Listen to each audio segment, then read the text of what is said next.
Hey, what's up? My name's Catherine and welcome to this online platform. Today, I thought I would talk about something that I talk about almost every day of my life, which is habit formation, behavior change, how to form a habit. First, do I know what I'm talking about? Just for a little background, I have my master's degree in health psychology. Currently, my job right now is working at a research study for NYU, where my role there is medication adherence counseling. So basically, I help people form a habit around taking their medication.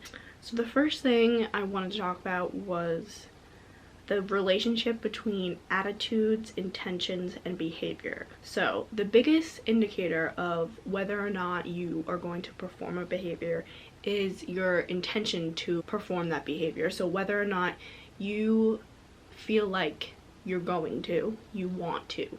And the biggest indicator of your intention to perform a behavior is your attitude about that behavior. How you feel about the behavior. Do you feel like you can do it? Do you like it? Do you not like it?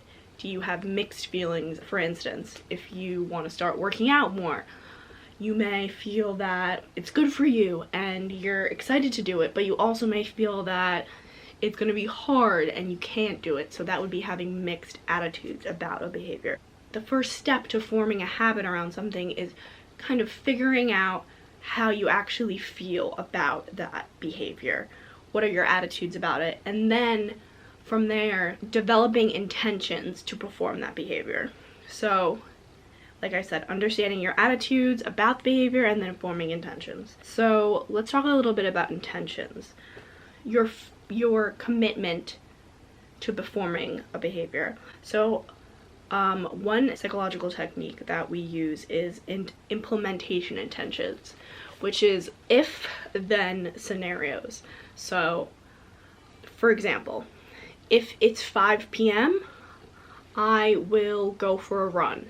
If I'm tired at 5 p.m., I will do another physical activity. So it's planning and setting the intention in your brain.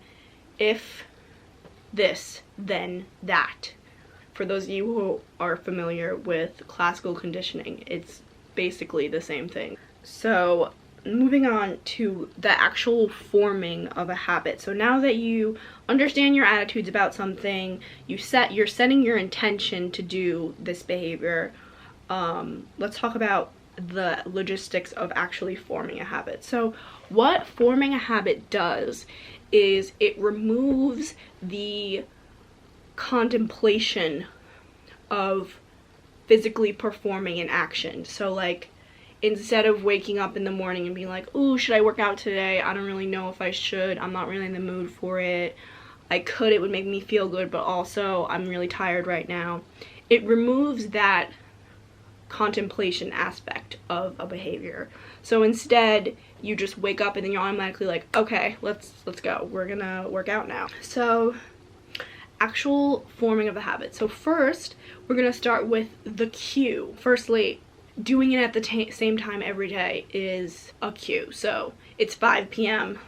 Let me go for a run. That works for some people, it doesn't work for others. Totally fit the cue to whatever you feel would work for you, and obviously you can try out different things. Another cue would be working the behavior that you want to change into the routine that you already have. So for instance, after I eat breakfast, I will do yoga.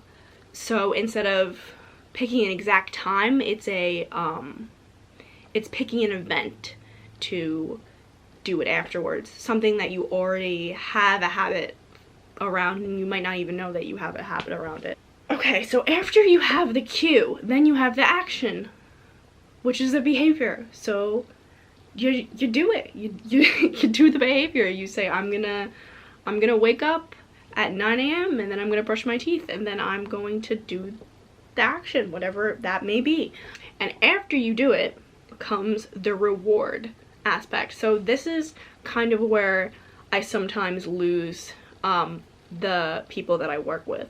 So the reward doesn't really have to be a physical thing. It doesn't have to be a slice of pizza or a candy bar. In fact, I don't think that you should use food as a reward, but like that's a whole nother situation which I can talk about in another video. It doesn't have to be physical, so it could just be, you know, like I'm gonna go for a run and afterwards I'm gonna feel good about it, or I am going to take my medication and then I am going to watch TV tonight. Like it could be the smallest thing, just some kind of reward.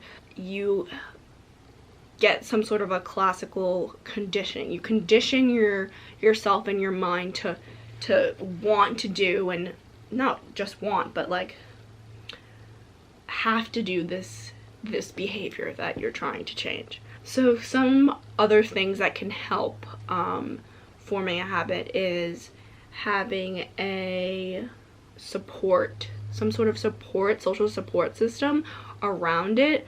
So maybe that's having a gym buddy to say, are we gonna do this today? Or maybe it's having your significant other or your parent just say, hey, did you take your meds today? Or hey, did you do the yoga you wanted to do? But if you don't have someone to help you, that's completely okay. You don't need it. It's just an added factor that can help you. I hope that this video was beneficial to someone. I hope that you got something out of it. This was the main reason why I wanted to start a channel. So I hope you enjoyed, and I will see you soon.